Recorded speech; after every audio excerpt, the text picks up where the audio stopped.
ఏకాదశి రోజు శివభక్తుని కథ. పూర్వకాలంలో సుందరసేనుడు అనే ఒక పేద బ్రాహ్మణుడు ఉండేవాడు. అయితే అతడు చాలా నిరుపేద అయినప్పటికీ శివుడిపై అపారమైన భక్తి గలవాడు. రోజు ఉదయం లేచి స్నానం చేసి శివలింగానికి నీరు అర్పించి ప్రార్థించేవాడు. అయితే ఒకసారి ఏకాదశి రోజు వచ్చింది. ఆ రోజున అతనికి తినడానికి ఆహారం కూడా లేదు. అయినా శివుడిపై ఉన్న భక్తితో ఈ ఏకాదశి రోజున నేను ఉపవాసం ఉంటాను, నా శక్తి మేరకు శివుని స్మరిస్తాను అనే సంకల్పం అయితే చేసుకుంటాడు.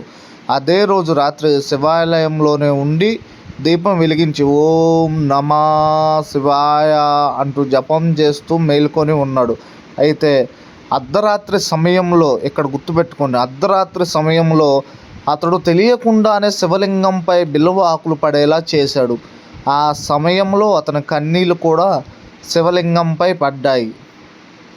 ఆ భక్తికి పరవశించిన శివుడు ప్రత్యక్షమై, ఇదిగో ఓ భక్త, నీవు ఏకాదశి రోజున ఉపవాసంతో శుద్ధ హృదయంతో నన్ను స్మరించావు, నీ అన్ని పాపాలు నశించాయని వరమిస్తాడు. ఆ మాట విన్న ఆ శిష్యుడు శివుని కృపతో ఆ పేద బ్రాహ్మణుడు ఐశ్వర్యవంతుడు అవుతాడు. జీవితాంతం శివభక్తితో జీవించి చివరికి కైలాసానికైతే చేరుకుంటాడు. మనకి ఈ కథ నుంచి మనకి వచ్చే సందేశం ఏంటితో తెలుసా? ఏకాదశి రోజున ఉపవాసం ఉంటే మనకు పాపాలన్నీ తొలగిపోయి మంచి జీవితం అనేది ఏర్పడుతుంది. శివుణ్ణి ఎప్పుడు శివనామస్మరణ చేస్తూ ఉంటే మీరు ఐశ్వర్యవంతులు అవుతారు, ధనవంతులు అవుతారని ఇక్కడ ఉంది. నిజమైన భక్తి ఉంటే, ఈ రెండు జరగాలంటే మీకు నిజమైన భక్తి అనేది ఉండాలి. లేకపోతే శివుడు తప్పకుండా అనుగ్రహిస్తాడు. శివభక్తి ఉంటేనే మీకు ఇవన్నీ జరుగుతాయి.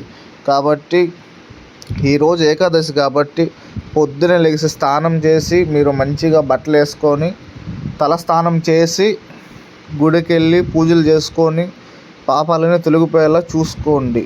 మీరు ధనవంతులు అయ్యే ఛాన్సెస్ వెరీ హై ఉన్నాయి. అది కూడా మీరు శివుణ్ణి మనస్ఫూర్తిగా అంగీకరించి పూజలు జరిపించుకుంటేనే మీకు ఇలాంటివి జరిగే ఛాన్సెస్ ఉన్నాయి. కాబట్టి ఈ వీడియో చూసే మీరు ప్రతి ఒక్కరు శివభక్తులైతే ఈ వీడియోకి కామెంట్ చేయండి. మీకు వీడియో ఎలా అనిపించినో లైక్ చేసుకొని సబ్స్క్రైబ్ చేసుకోండి. ఇలాంటి వీడియోస్ మరెన్నో